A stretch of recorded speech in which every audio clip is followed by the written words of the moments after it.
सवाल नंबर 1, भोजन को पचने में कितना समय लगता है। सवाल नंबर 2, खाना हजम नहीं होने पर क्या करना चाहिए। सवाल नंबर 3, पेट में खाना सड़ने से कौन सी बीमारी होती है। सवाल नंबर 4, पाचन शक्ति को मजबूत कैसे कर सकते हैं। सवाल नंबर 5, शरीर में खाया पिया क्यों नहीं लगता है। सवाल नंबर 6, सिर में गैस चढ़ने का क्या कारण होता है। सवाल नंबर 7, लोगों का पाचन तंत्र कमजोर क्यों होता है। सवाल नंबर 8, आंतों में इन्फेक्शन की क्या पहचान होती है। सवाल नंबर 9, पाचन तंत्र खराब होने से क्या होता है। सवाल नंबर 10, शरीर में भोजन पचने की प्रक्रिया कैसी होती है। सवाल नंबर 11, आंतों को मजबूत रखने के लिए क्या करना चाहिए। सवाल नंबर 12, आंतों में गैस क्यों बनती है। और सवाल नंबर 13, पाचन क्रिया क्या है और कैसे होती है। सवाल नंबर 1, पेट में भोजन पचने में कितना समय लगता है।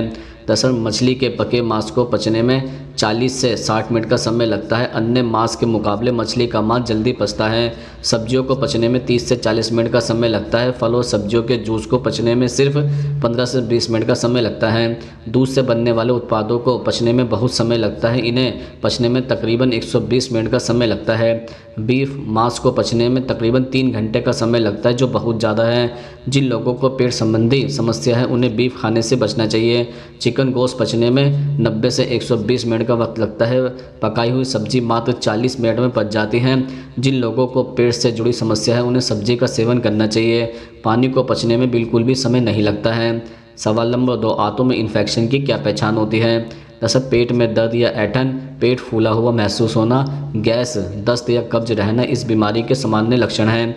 पेट में अधिक दर्द हो या मल के साथ खून आए तो डॉक्टर को तत्काल दिखाएं। आपके द्वारा खाया गया भोजन न केवल पोषक तत्व देता है बल्कि यह आंतों में रहने वाले जीवाणुओं को भी खिलाया जाता है। फाइबर युक्त भोजन अधिक खाएं। सवाल नंबर 3, खाना हजम नहीं होने पर क्या करना चाहिए। दरअसल सर्दी के मौसम में हर किसी की इच्छा होती है कि तरह तरह के पकवान खाए जाएं, परंतु आलस की वजह से हमारी चहलकदमी कम हो जाती है, जिससे खाना पच नहीं पाता और हमें कई छोटी बड़ी समस्याओं का सामना करना पड़ता है, जैसे पेट में सूजन, गैस, कब्ज, दस्त, जी मिचलाना, उल्टी, पेट में जलन आदि। सर्दियों में हमारी पाचन क्रिया कमज़ोर पड़ जाती है। हींग कई प्रकार से पेट की समस्याओं का समाधान करती है। इसमें एंटीऑक्सीडेंट गुण होता है जो अपच, खराब पेट और गैस जैसी समस्याओं को दूर करने में मदद करता है। इसके अलावा दही आपके पेट के कई रोगों का इलाज कर सकता है, इसलिए इसे अमृत समान माना जाता है। पेट में गर्मी या जलन होने पर दही या दही से बनी लस्सी पीने से पेट की गर्मी शांत होती है। इतना ही नहीं, दही से बनी छाछ रोज़ खाने के साथ लेने पर खाना जल्दी पचता है। इसके अतिरिक्त खाने के बाद सौंफ खाएं, इसे खाने से आपका खाना जल्दी ही पच जाएगा और आपको भारीपन की समस्या नहीं होगी। सवाल नंबर 4, पेट में खाना सड़ने से कौन सी बीमारी होती है। दरअसल पाचन क्रिया बिगड़ने से शरीर अस्वस्थ और दिमाग सुस्त हो जाता है, जिसका असर हमारी कार्य क्षमता पर पड़ता है। इसके पीछे प्रमुख वजह ज़्यादा खाना, अनियमित खानपान, देर तक जागना जैसी कई चीज़ें पाचन क्रिया को प्रभावित करती हैं। पाचन बिगड़ने से खाना पेट में सड़ने लगता है। ऐसा पेट की जठराग्नि के कम होने से होता है। इससे शरीर में थकान, सुस्ती, चेहरे की चमक घटने लगती है।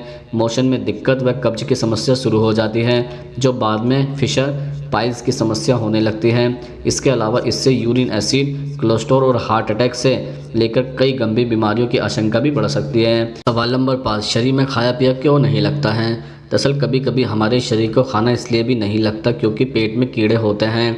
यह शरीर का विकास में बाधा पहुंचाते हैं। इसके अलावा कई लोगों का डाइजेस्टिव सिस्टम हमेशा ख़राब रहता है।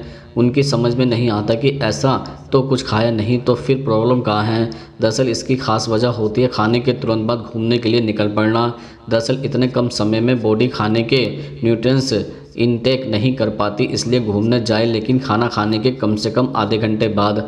सवाल नंबर 6, सिर में गैस चढ़ने का क्या कारण होता है। दरअसल इसे गैस्ट्रिक हेडेक या फिर सिर में गैस चढ़ना कहते हैं और यह दिक्कत अपच या बदहजमी की वजह से होती है। सही तरीके से पाचन न हो तो पेट में गैस बनने लगती है, जिसकी वजह से सिर में एक तरफ दर्द होने लगता है। शरीर में कार्बन डाइऑक्साइड गैस के बढ़ने की वजह से यह सिर दर्द शुरू होता है। जब हमारा शरीर कार्बोहाइड्रेट और शुगर को अच्छी तरह से पचा नहीं पाता तो पेट में गैस बनने लगती है और इसी वजह से गैस्ट्रिक हेडेक होता है। सवाल नंबर 7, पाचन शक्ति को मजबूत कैसे कर सकते हैं। दरअसल ठंडा पानी आपके पाचन तंत्र को नकारात्मक रूप से प्रभावित कर सकता है। ठंडा पानी पीने से कई ज़्यादा बेहतर है कि आप गुनगुना पानी पिए। इससे पाचन शक्ति मजबूत करने में काफ़ी मदद मिल सकती है। आप नींबू पानी का सेवन भी कर सकते हैं। अपनी डाइट में विटामिन सी से भरपूर चीज़ों को शामिल करें। विटामिन सी पाचन को बेहतर बनाने में काफ़ी लाभकारी होता है। अपने आहार में विटामिन सी युक्त खाद्य पदार्थ जैसे ब्रोकली, संतरा, कीवी और स्ट्रॉबेरी आदि को शामिल करें। कभी भी पेट को पूरा न भरें। छोटा भोजन बार बार खाएं। अपने पेट को 80% तक ही भरें। खाने को चबाकर खाने से पाचन बेहतर होता है। इससे पाचन शक्ति मजबूत होती है और पेट की समस्याओं से भी आराम मिल सकता है। सवाल नंबर 8, पाचन तंत्र खराब होने से क्या होता है? दरअसल अगर आपका पाचन तंत्र अच्छा नहीं होगा तो आपकी सेहत कभी भी अच्छी नहीं रहेगी और आपको हमेशा किसी न किसी स्वास्थ्य बीमारी से जूझना पड़ेगा। अगर आपका पाचन तंत्र खराब है तो ऐसे में आपको पेट से जुड़ी कई समस्या होती हैं। इसमें सबसे ज़्यादा परेशान अपच, गैस, कब्ज या पेट का खराब होना है। अगर आपको पेट से जुड़ी समस्या अक्सर होती है तो यह पाचन तंत्र कमज़ोर होने के संकेत हो सकते हैं। सवाल नंबर 9, शरीर में भोजन पचने की प्रक्रिया कैसे होती है? दरअसल खाना खाते वक्त मुंह से निकलने वाली लार में पाचन एंजाइम होते हैं। यह भोजन को पचाने में मदद करते हैं। इसके बाद खाना आहार नली से होते हुए अमाशय में जाता है। अमाशय में आहार को पचने के लिए 2.5 से 4 घंटे लगता है। इसके बाद छोटी आंत में भोजन पचाने की प्रक्रिया 1.5 से 3 घंटे चलती है। इसके बाद बड़ी आंत पानी को सोखकर अवशेष मल को बाहर निकालती है, साथ ही कुछ पोषक तत्वों को भी अवशोषित करती है। इसमें संक्रमण होने से पेट खराब होना, दस्त लगना शुरू होता है। सवाल नंबर 10, लोगों का पाचन तंत्र कमज़ोर क्यों होता है?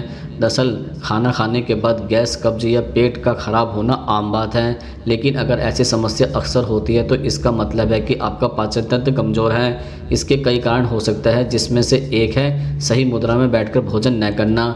किसी किसी की आदत होती है कि वह काम करते समय मेज़ पर या खड़े खड़े ही खाना खाने लगता है, जबकि ऐसा नहीं करना चाहिए। आयुर्वेद के मुताबिक हमारे शरीर को भोजन से पोषण तत्वों का अवशोषण करने में उचित वातावरण की ज़रूरत होती है, इसलिए खाना बैठकर ही खाना चाहिए। इससे हमारा पेट सुकून की मुद्रा में रहता है, जिससे पाचन क्रिया में सुधार करने में मदद मिलती है। सवाल नंबर 11, आंतों को मजबूत रखने के लिए क्या खाना चाहिए? दरअसल आंतों को स्वस्थ रखने की बात हो तो आपको खाने में प्रोटीन का सेवन जरूर करना चाहिए। प्रोटीन बेहतर स्वास्थ्य के लिए ज़रूरी है। आप दिन की 2 मील में प्रोटीन जैसे पनीर, दाल, साबुत अनाज या अंडा जरूर शामिल करें। इसके अलावा आप डाइट में फल सब्जियों को भी शामिल करें। सवाल नंबर 12, आंतों में गैस बनने क्यों लगती है? दरअसल गैस आमतौर पर आंत में बनती है और छोटी आंत के जरिए बड़ी आंत में तेज़ी से फैलती है। गैस बनने का सबसे बड़ा कारण अपच है, जिसकी वजह से आपका पाचन तंत्र पूरी तरह से बिगड़ जाता है। सुबह का नाश्ता नहीं करते हो तो अपनी इस आदत को बदलें, क्योंकि गैस खाली पेट में ज़्यादा बनती है, खाली पेट गैस ज़्यादा ही बनने लगती है। सवाल नंबर 13, पाचन क्रिया क्या है और कैसे होती है? दरअसल पाचन वह क्रिया है जिसमें भोजन को यंत्रीय और रासायनिक रूप से छोटे छोटे घटकों में विभाजित कर दिया जाता है, ताकि उन्हें रक्तधारा में अवशोषित किया जा सके। पाचन एक प्रकार की अपचय क्रिया है जिसमें आहार के बड़े अणुओं को छोटे छोटे अणुओं में बदल दिया जाता है। खाद्य पदार्थों का यह विघटन और इसके बाद खाद्य पदार्थों के अवयवों का अवशोषण पाचन क्षेत्र या आहार नली के भीतर होता है। पाचन क्षेत्र और उससे संबंधित ग्रंथियां मिलकर पाचन तंत्र बनाते हैं।